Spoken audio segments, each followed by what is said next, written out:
हार की जीत। माँ को अपने बेटे और किसान को अपने लहलहाते खेत देखकर जो आनंद आता है, वही आनंद बाबा भारती को अपना घोड़ा देखकर आता था। भगवत भजन से जो समय बचता, वे घोड़े को अर्पण हो जाता। वह घोड़ा बहुत ही सुंदर और बलवान था। उसके जोड़ का घोड़ा सारे इलाके में न था।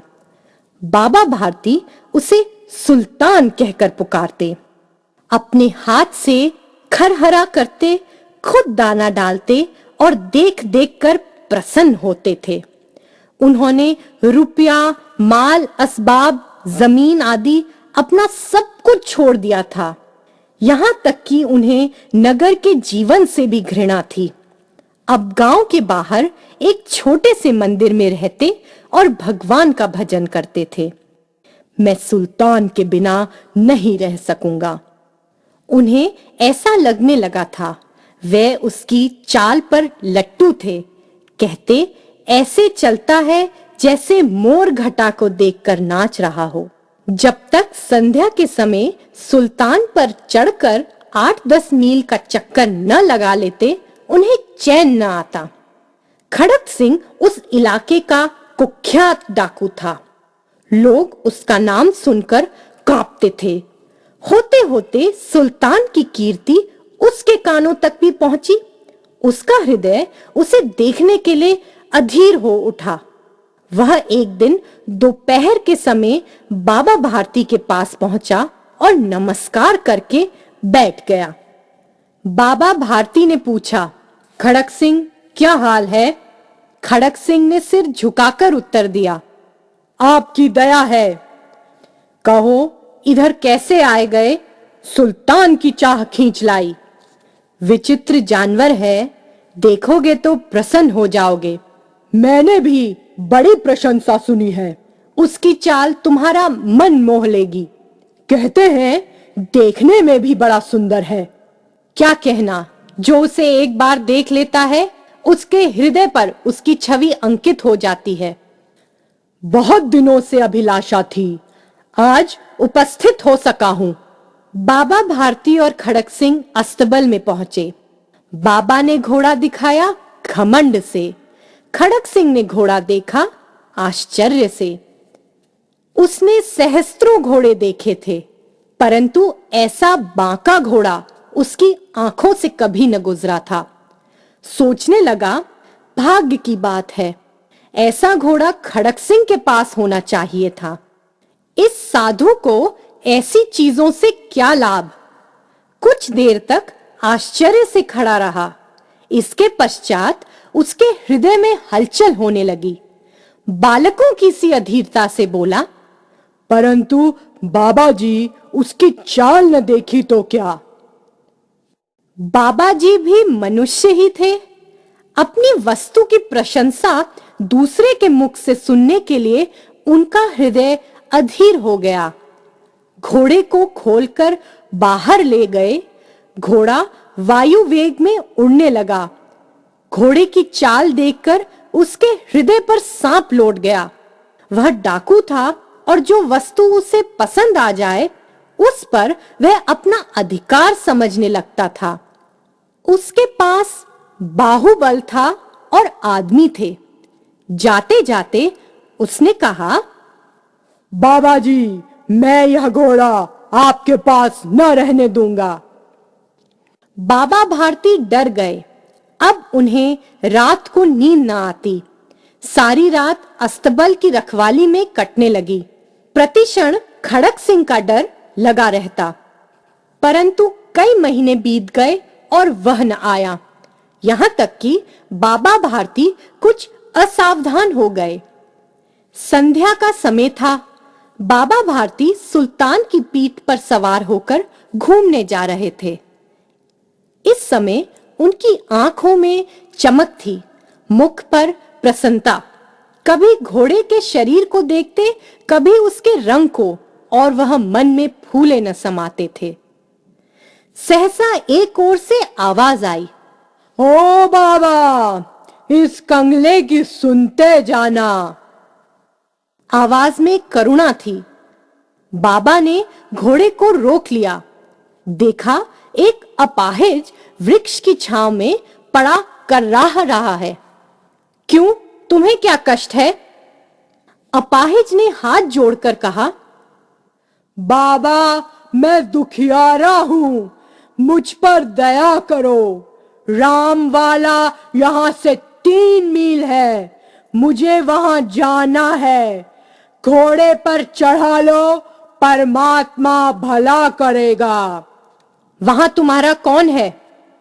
दुर्गा दत्त वैद्य का नाम सुना होगा, उनका सौतेला भाई हूं। बाबा भारती ने घोड़े से उतरकर अपाहिज को घोड़े पर बैठा लिया और स्वयं उसकी लगाम पकड़कर धीरे धीरे चलने लगे। सहसा उन्हें एक झटका सा लगा और लगाम हाथ से छूट गई। उनके आश्चर्य का ठिकाना न रहा जब उन्होंने देखा कि अपाहिज घोड़े की पीठ पर तनकर बैठा है और घोड़े को दौड़ाए लिए जा रहा है। उनके मुख से भय, विस्मय और निराशा से मिली हुई चीख निकल गई। वह अपाहिज डाकू खड़क सिंह था। बाबा भारती कुछ देर तक तो चुप रहे। इसके पश्चात कुछ निश्चय कर पूरे बल से चिल्लाकर बोले, जरा ठहर जाओ। खड़क सिंह ने आवाज सुनकर घोड़ा रोक लिया। उसकी गर्दन पर प्यार से हाथ फेराते हुए कहा, बाबा जी, यह घोड़ा अब न दूंगा। मगर एक बात सुनते जाओ। खड़क सिंह ठहर गया। बाबा भारती ने निकट जाकर उसकी ओर ऐसी आंखों से देखा जैसे बकरा कसाई की ओर देखता है। फिर कहा, यह घोड़ा तुम्हारा हो चुका। मैं तुमसे इसे वापस करने के लिए नहीं कहूंगा, परंतु खड़क सिंह, केवल एक प्रार्थना करता हूं, उसे अस्वीकार न करना, नहीं तो मेरा दिल टूट जाएगा। बाबा जी, आज्ञा कीजिए, मैं आपका दास हूं, केवल यह घोड़ा न दूंगा। अब घोड़े का नाम न लो, मैं तुमसे इसके विषय में कुछ न कहूंगा। मेरी प्रार्थना केवल यह है कि इस घटना को किसी के सामने प्रकट न करना। खड़क सिंह का मुंह आश्चर्य से खुला रह गया। उसका विचार था कि उसे घोड़े को लेकर यहां से भागना पड़ेगा, परंतु बाबा भारती ने स्वयं उसे कहा, इस घटना को किसी के सामने प्रकट न करना। इससे क्या प्रयोजन सिद्ध हो सकता है? खड़क सिंह ने बहुत सोचा, बहुत सिर मारा, परंतु कुछ समझ न सका। हार कर उसने अपनी आंखें बाबा भारती के चेहरे पर गड़ा दी और पूछा, बाबा जी, इसमें आपको क्या डर है? सुनकर बाबा भारती ने उत्तर दिया, लोगों को अगर इस घटना का पता लग गया तो वे किसी गरीब का विश्वास न करेंगे। यह कहते कहते उन्होंने सुल्तान की ओर से इस तरह मुंह मोड़ लिया जैसे उनका उससे कोई संबंध ही नहीं रहा हो। बाबा भारती चले गए, परंतु उनके शब्द खड़क सिंह के कानों में उसी प्रकार गूंज रहे थे। सोचता था, कैसे ऊंचे विचार हैं, पवित्र भाव हैं। उन्हें इस घोड़े से प्रेम था। उसे देखकर उनका मुख फूल की तरह खिल जाता था। कहते थे, इसके बिना मैं न रह सकूंगा। इसकी रखवाली में वे कई रात सोई नहीं, भजन भक्ति न कर रखवाली करते रहे, परंतु आज उनके मुख पर दुख की रेखा तक दिखाई न पड़ती थी। उन्हें केवल यह ख्याल था कि कहीं लोग गरीबों पर विश्वास करना न छोड़ दें। ऐसा मनुष्य मनुष्य नहीं, देवता है।